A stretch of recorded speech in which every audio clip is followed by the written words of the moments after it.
Okay, all right. I didn't want to drink after Kevin or nothing like that. Yeah, right. Okay, questions for Coach? Please raise your hand. We've got microphones around the room.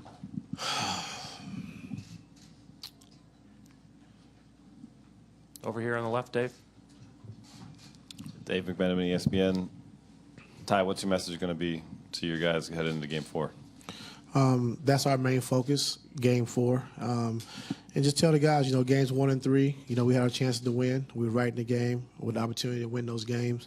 So we know we can beat this team, and we just got to have the confidence to do that. We got to be better in some areas that we, have some breakdowns in. But, our focus is not on, winning 4. Our focus is winning Game 4, and that's got to be our mindset.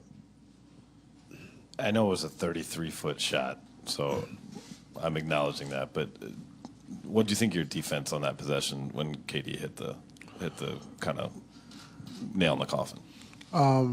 Rodney was guarding the ball. They ran a pick and roll. JR switched up and tried to get a contest, but he kind of stopped behind the screen and raised. And 7 foot. JR tried to contest as best as he could, and he made a big shot. Tim, back right. Ty, it seems like last night ended just like 20 minutes ago. Was there any time to decompress last night? What was the mood when everybody showed back up today? Was there already any sense of already beginning to move on from last night? Or are you still sort of dealing with it in some ways? No, I think the guys moved on. It was a tough loss for us. Guys were down last night, which they should have been, knowing that we had a chance to win that game. But the spirits are up. We got to turn the page and get ready for tomorrow. Jeff in the front. Jeff Shadell, News Herald. Ty, we were just talking to Kevin Love, and he said that being stagnant in the third quarter was a problem again. So why does that keep happening, and what can you do to make sure it doesn't happen? Well, it hasn't kept happening because the first 2 games we were better than them in the third quarter. So can't say that. But I thought in the third quarter last night we took some bad shots, and that led to transition for those guys, and they got easy baskets. So our shot selection is what hurt us, I think, in that third quarter. So the first 2 games we were better than they were in the third quarter. So Chris on the left side in the middle. Chris Haynes, ESPN. Coach, you're pretty much always even keel, regardless of the outcome. How do you handle losses? Do you handle them like, some guys stay up late watching film or can't sleep? How do you handle bad losses? It's tough, but I can't show the emotion. I think your team looks to you in those situations, and you got to stay confident, which I am. But I never really overreact and go crazy. But at home, I'm looking at different things to try to make us be better. And you prepare and you do all the things you try to do to win the game. And sometimes it don't work out. And you have to live with that. But when you're playing hard and you give everything you got, and you had a chance to win Game 1, had a chance to win Game 3, and you come up short, those are tough losses. And for me, and for the players, our coaching staff. So when you come in the next day, even though it's tough, you got to have that. You got to be up, you got to be energetic, and you got to be positive. And that's what I tend to do, in tough times. Any other questions for Coach? Jason on the left side.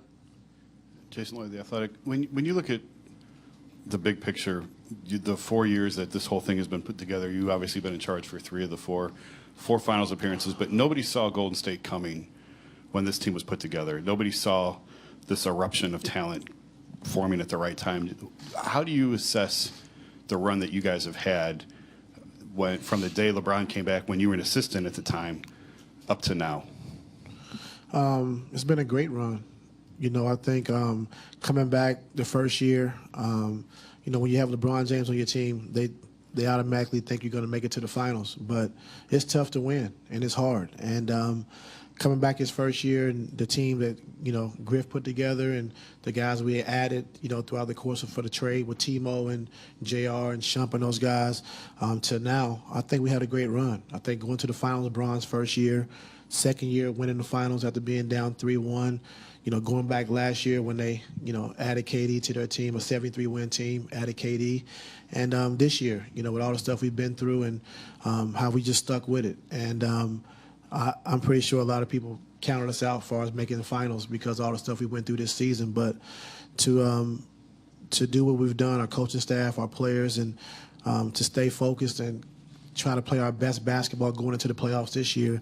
I thought the guys done an outstanding job. And, you know, you get to certain positions in certain spots, and if you give it your all and you're prepared and you know, you don't win, that, you know, you take it hard, but you don't give in because you've done everything you could to try to win. Sometimes you just don't win, and that's just how it is. That's how sports go.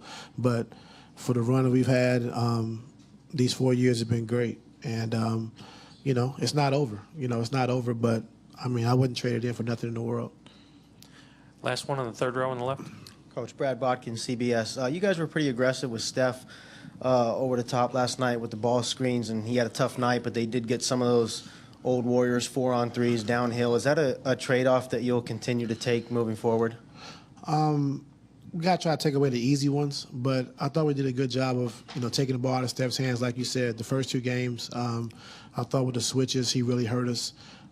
So we went to the blitz and tried to get the ball out of his hands. And when that happens, you know, you're going to give up some easy shots for McGee and for Bill and those guys. But we got to take away the easy slips and the dunks and things like that of that nature. But, you know, this team, you take away something, you're going to give up something. And we understand that. And, you know, if you blitz Steph, you got KD and Clay on the backside, or you blitz KD, you got Steph and Clay on the backside. So we just got to clean a few things up. But I like what we did. You know, if we hold Steph to 11 points and Clay to 11 points, and again, I like our chances.